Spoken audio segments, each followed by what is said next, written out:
Bismillah. Assalamualaikum warahmatullahi. Alhamdulillahirabbil alamin wa bihi nasta'inu ad-din wassalatu wassalamu ala asyrafil anbiya'i wal mursalin nabiyina Muhammadin wa ala alihi wa sahbihi ajma'in. Amma ba'd. Usikum wa iyaya bitaqwallah faqad fazal muttaqun. Ayyuhal ikhwah wal akhwat, a'azzani Allah wa iyyakum ajma'in. Alhamdulillah, kita bersyukur kepada Allah di kesempatan pagi hari ini atau ba'da subuh ini kembali kita bisa melanjutkan kuliah Tib Nabawi kita secara online, di mana pada kesempatan yang berbahagia ini kita akan membahas tentang obesitas. Obesitas atau yang dikenal dengan istilah kegemukan, kelebihan berat badan. Baik, tuan dan akhwat dan teman-teman semuanya, kita akan coba kaji pelan-pelan tentang obesitas ini, karena memang terkait obesitas ada cukup sedikit panjang pembahasan yang akan kita kaji pada kesempatan pagi hari ini. Kita mulai dulu dari definisi apa itu obesitas. Obesitas atau kegemukan adalah suatu keadaan di mana terjadi penumpukan lemak tubuh yang berlebih, sehingga berat badan seseorang jauh di atas normal dan dapat membahayakan kesehatan. Orang yang dikatakan obesitas adalah ketika ia memiliki body mass index BMI lebih dari 30. Definisi obesitas menurut para dokter adalah sebagai berikut. Yang pertama, suatu kondisi di mana lemak tubuh berada dalam jumlah yang berlebihan. Yang kedua, suatu penyakit kronik yang dapat diobati. Yang ketiga, suatu penyakit epidemik. Yang keempat, suatu kondisi yang berhubungan dengan penyakit-penyakit lain dan dapat menurunkan kualitas hidup. Nah, ini adalah definisi daripada obesitas, yaitu keadaan di mana bobot badan atau berat badan seseorang itu melebihi atau jauh di atas normal dalam indeks body mass-nya itu lebih dari 30. Nah, bagaimana cara mengukur obesitas? Pengukuran obesitas itu dilakukan dengan cara melihat indeks massa tubuh atau IMT. Metode yang paling berguna dan banyak digunakan untuk mengukur tingkat obesitas adalah BMI, Body Mass Index, yang didapat dengan cara membagi berat badan kilogram dengan kuadrat dari tinggi badan meter. Nilai BMI yang didapat tidak tergantung pada umur dan jenis kelamin. Keterbatasan BMI adalah tidak dapat digunakan bagi satu, anak-anak yang dalam masa pertumbuhan, 2, wanita hamil, 3, orang yang sangat berotot, contohnya atlet. BMI dapat digunakan untuk menentukan seberapa besar seseorang dapat terkena risiko penyakit tertentu yang disebabkan karena berat badannya. Seseorang dikatakan obes dan membutuhkan pengobatan bila mempunyai BMI di atas 30. Dengan kata lain, orang tersebut memiliki kelebihan berat badan sebanyak 20%. Untuk mengetahui apakah seseorang mengidap obesitas atau tidak, caranya cukup mudah, yaitu dengan mengukur indeks massa tubuh IMT. Ukuran IMT dihitung dari berat badan kilogram dibagi menjadi tinggi badan dikuadratkan. Perhitungan ini tidak berlaku bagi atlet, ibu hamil, dan anak-anak. Jadi untuk mengetahui berat badan seseorang apakah termasuk obesitas atau tidak, maka rumusnya adalah indeks massa tubuh atau IMT itu diperoleh dari berat badan dalam bentuk kilogramnya dihitung, lalu dibagi dengan tinggi badan kuadrat dalam meter. Kisaran normal IMT adalah 18 dikurang 5 hingga 22,9 kg per meter kuadrat. Lebih dari ukuran tersebut masuk kelompok berisiko, dan bila IMT ukurannya di atas 25 kg per meter kuadrat disebut sebagai obesitas. Sebagai contoh, bila seseorang berat badannya 70 kg dengan tinggi 160 cm, maka IMT-nya adalah 70 kg dibagi 1,6 kali 1,6 meter kuadrat, atau 70 kg dibagi 2,56 meter kuadrat menjadi 27,4 kg per meter kuadrat.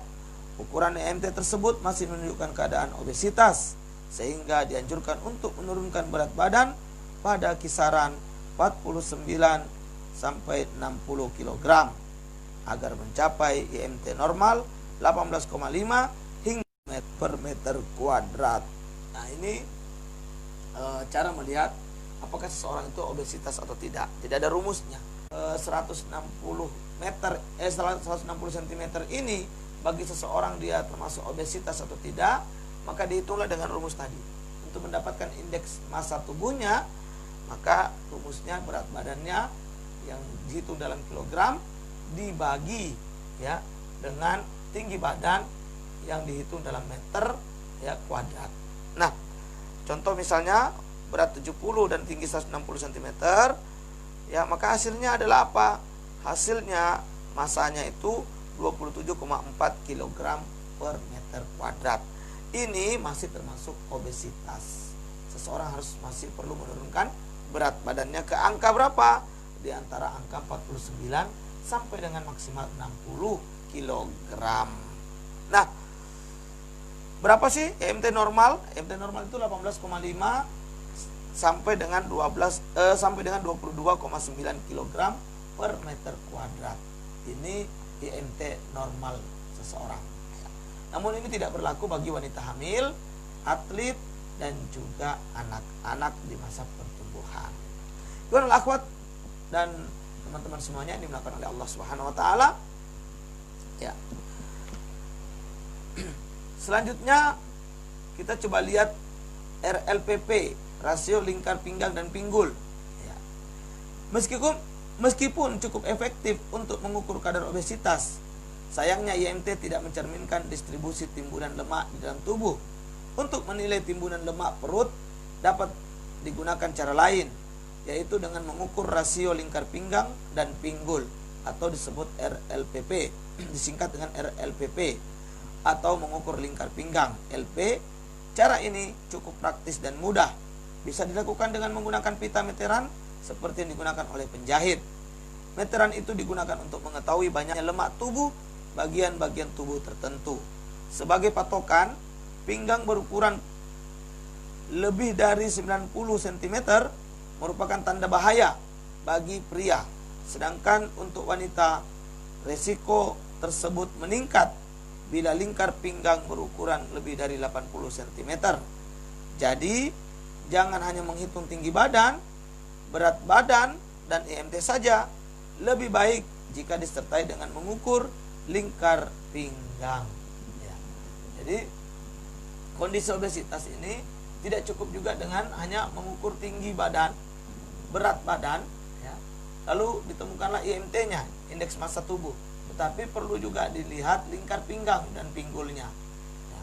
Kalau laki-laki melebihi 90 ya cm lingkar pinggang pinggulnya atau pinggangnya, ini berbahaya. Ya, ini sudah masuk kategori obesitas. Begitu pula untuk wanita melebihi 80 cm juga sudah dianggap harus waspada. Nah, ikhwan akhwat dan teman-teman semuanya. Lalu ada indeks Brokska, ya. Salah satu cara lain untuk mengukur obesitas adalah dengan menggunakan indeks Brokska dengan rumus sebagai berikut.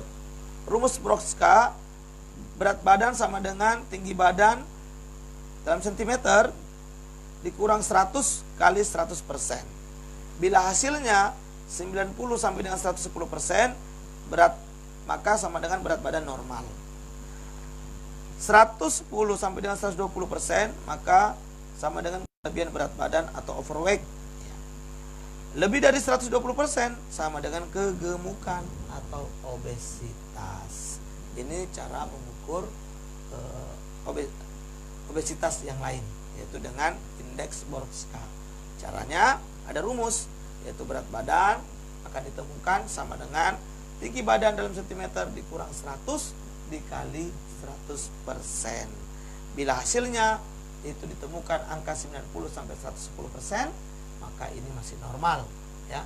Jika ditemukan angka 110 sampai dengan 120%, maka ini dianggap sudah overweight, ya, berat badan berlebihan. Dan lebih dari 120% sudah masuk kategori obesitas. Selanjutnya, bagaimana mekanisme terjadinya obesitas? Seperti apa obesitas itu bisa terjadi? Ya. Obesitas terjadi karena energi intake lebih besar dari energi ekspenditur. Apapun penyebabnya, yang menjadikan seseorang obesitas pada dasarnya adalah energi intake atau masukan yang didapat dari makanan atau lainnya lebih besar dibandingkan energi ekspenditur atau energi yang dikeluarkan. Obesitas dapat terjadi karena faktor internal dan juga eksternal. Penyebab-penyebab tersebut antara lain adalah: obesitas terjadi karena satu faktor genetik. Seperti kondisi medis lainnya, obesitas adalah perpaduan antara genetik dan lingkungan. Gen yang ditemukan diduga dapat mempengaruhi jumlah dan besar sel lemak, distribusi lemak, dan besar penggunaan energi untuk metabolisme saat tubuh istirahat. Jenis kelamin berpengaruh terhadap obesitas. Pria memiliki lebih banyak otot dibandingkan dengan wanita. Otot membakar lebih banyak lemak daripada sel-sel lain. Oleh karena wanita lebih sedikit memiliki otot, maka wanita memperoleh kesempatan yang lebih kecil untuk membakar lemak. Hasilnya, wanita lebih berisiko mengalami obesitas. Nah, ini yang pertama. Ya, ada internal. Itu faktor internalnya karena genetik, ya, bisa mempengaruhi proses pembakaran lemak pada tubuh seseorang. Nah, pada pria jumlah otot lebih banyak daripada wanita. Nah, sehingga pembakaran lemak itu lebih maksimal. Sementara pada wanita ini lebih kecil kesempatan pembakaran lemak karena otot yang kecil. Nah, oleh karenanya resiko obesitas itu jauh lebih besar pada wanita daripada pada pria. Yang kedua, endokrin. Hipotiroidisme terjadi ketika kelenjar tiroid tidak memproduksi hormon tiroid sesuai kebutuhan tubuh. Oleh karena itu, apabila hormon tiroid yang dihasilkan tidak sesuai dengan kebutuhan tubuh, pertumbuhan akan terganggu. Hormon tiroid sangat dibutuhkan untuk pertumbuhan tubuh. Terganggunya produksi hormon ini dapat mempengaruhi metabolisme, perkembangan otak, pernapasan, sistem jantung dan saraf, temperatur tubuh, kekuatan otot, kulit, sirkulasi menstruasi pada wanita, berat badan, dan tingkat kolesterol. Ya. Ini yang kedua, yaitu endokrin. Ya.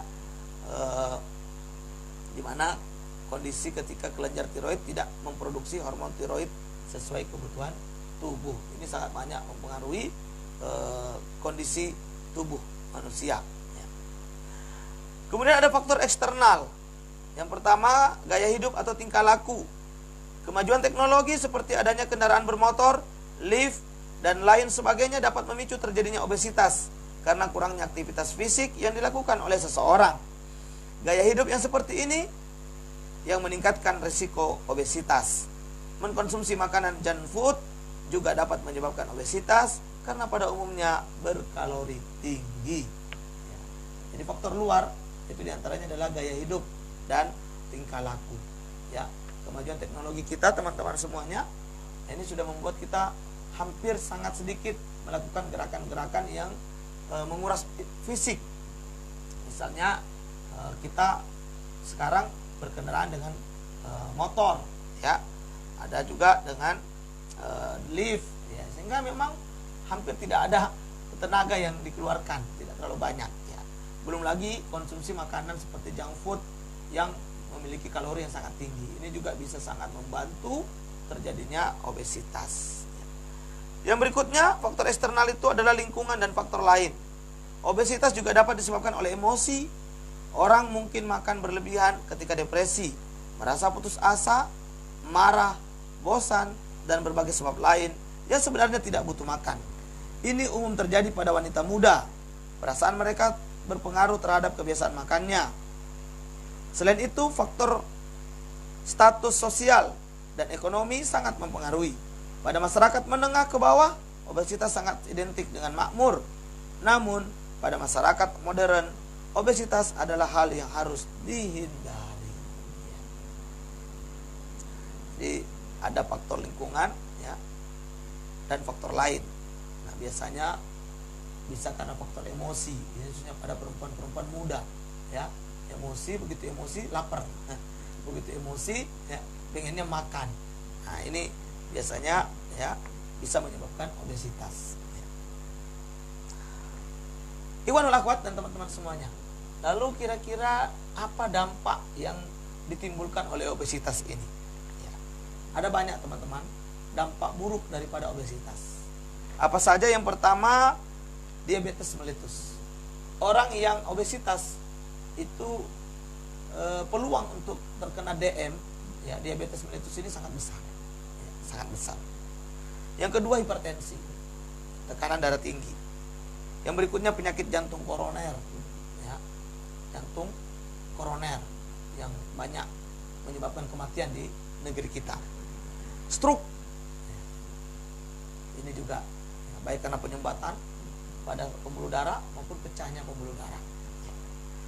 Sleep apnea, osteoartritis, batu empedu, dan kanker payudara. Beberapa dampak-dampak yang akan muncul, ya, atau akan mengikuti, ya, manakala terjadi obesitas. Ya, maka ini perlu dijaga teman-teman, kondisi badan kita semuanya, ya, untuk banyak bergerak secara fisik, ya, olahraga maupun pekerjaan-pekerjaan yang menguras fisik agar fisik kita tetap terjaga. Ya. Lalu bagaimana pencegahannya? Pencegahan obesitas, yang pertama, ASI sangat membantu dalam menjaga peningkatan berat badan. Bayi dengan ASI dapat mengontrol kapan ingin mengkonsumsi dan mengikuti keinginannya sendiri ketika lapar. Nah, ini. Jadi ASI sangat baik untuk bayi.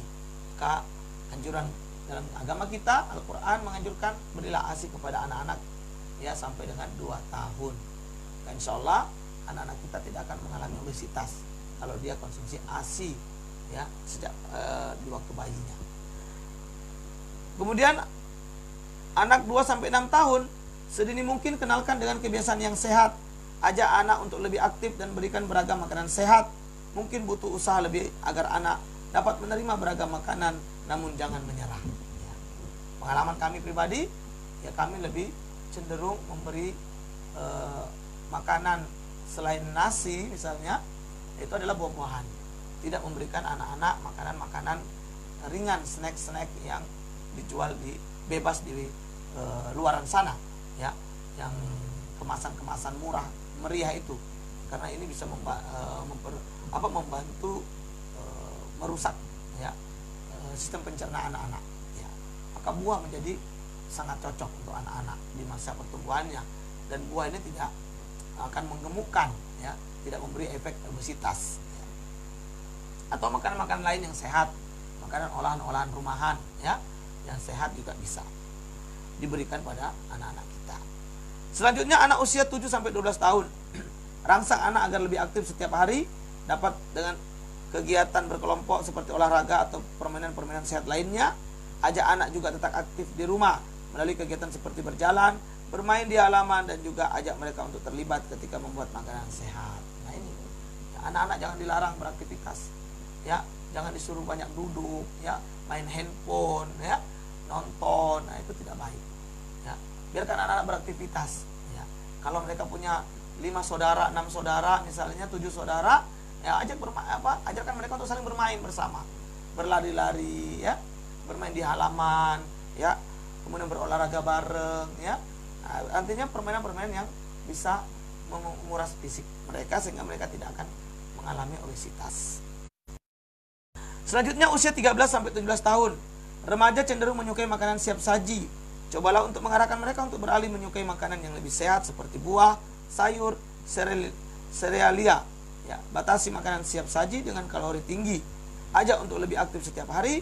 Jika anak Anda tidak ikut serta dalam klub olahraga, sarankan mengikuti kegiatan yang lebih individual seperti lari pagi, bersepeda, berenang, dan lain-lain. Ya, intinya, ya, jaga pola makan, khususnya untuk anak usia remaja, karena mereka cenderung lebih suka yang instan-instan. Maka ajari mereka untuk tetap ya menjaga pola makan yang sehat, makanan-makanan yang diolah dengan proses yang baik, dan jangan lupa tadi banyak makan buah dan sayuran. Kemudian kegiatan-kegiatan olahraga yang individual, ya, seperti bersepeda, seperti lari pagi, berenang, dan lain-lain sebagainya. Kemudian untuk segala usia, kurangi waktu untuk menonton TV, komputer, dan video game, serta kurangi cemilan pada saat melakukan kegiatan tersebut. Berikan makanan sehat sesering mungkin. Coba untuk selalu memberikan buah dan sayuran, dan ajak anak untuk selalu sarapan setiap hari. Tetap rangsang anak untuk melakukan berbagai macam aktivitas, namun jangan paksa anak pada satu jenis olahraga atau aktivitas, tapi bantulah mereka untuk menemukan yang mereka suka dan dukung mereka. Nah, ini diantara tips ya untuk segala usia. Kurangi nonton-nonton yang menyebabkan kita banyak duduk, ya, banyak tidak bergerak. Nah, ini kurangi dulu, ya. Banyak makan sayur dan buah. Lalu pola makan dan pola hidup yang dianjurkan. Jangan makan berlebih. Bila perlu makanan kecil, cari snack rendah kalori seperti buah atau roti gandum. Kurangi hanya sejumlah kecil asupan kalori per hari, kurang lebih dari 600 ya kilokalori. Bila Anda memasak, hindari banyak mencicipi. Pilih masakan yang rendah lemak. Ya. Baca label makanan dengan baik. Sebagai pedoman, jangan mengkonsumsi makanan yang mengandung lemak total lebih dari 8 gram dan lemak jenuh lebih dari 3 gram per 100 gram makanan. Lebih baik masak dengan cara dikukus, dibakar, direbus, atau dalam microwave daripada digoreng atau dipanggang. Makan lebih sedikit lemak, kurang 30% dari keseluruhan jumlah kalori yang dikonsumsi. Mengurangi lemak akan mengurangi asupan kalori dan memperbanyak turunnya berat badan. Hindari alkohol karena kalorinya tinggi tapi nutrisi lainnya sangat kurang. Minum kopi atau teh tanpa gula. Mungkin pada 2 minggu pertama terasa pahit, akan tetapi kelak Anda akan merasakan yang tawar itu juga sedap. Makan yang seimbang, artinya yang dimakan dan diminum sesuai dengan kalori yang dibutuhkan. Pilih makanan yang kaya serat karena lebih cepat mengenyangkan. Batasi pemakaian garam dalam makanan. Olahraga akan merangsang hipofisis untuk mensekresi hormon pertumbuhan, dan hormon tersebut akan mendorong perubahan komposisi tubuh menjauhi penyimpangan lemak menuju peningkatan protein otot, sehingga lemak dalam tubuh bisa direduksi. Berjalan kaki, jogging, dan bersepeda merupakan salah satu olahraga ringan namun tetap bisa memberikan dampak yang positif terhadap penurunan berat badan, karena selama berolahraga tubuh menggunakan lemak sebagai bahan bakar energi. Berolahraga setiap hari, jalan 30 menit tiap hari akan membakar 150 kalori dan dapat menurunkan berat badan hingga 6-7 kg dalam setahun. Diet yang dikombinasikan dengan olahraga dapat menurunkan berat badan sekitar 1 kg. Ini beberapa tips agar kita terhindar dari obesitas. Semuanya berpola pada makanan, ya, kemudian juga olahraga yang cukup. Hindari makanan-makanan yang banyak mengandung kalori, ya, maupun lemak jenuh, maupun lemak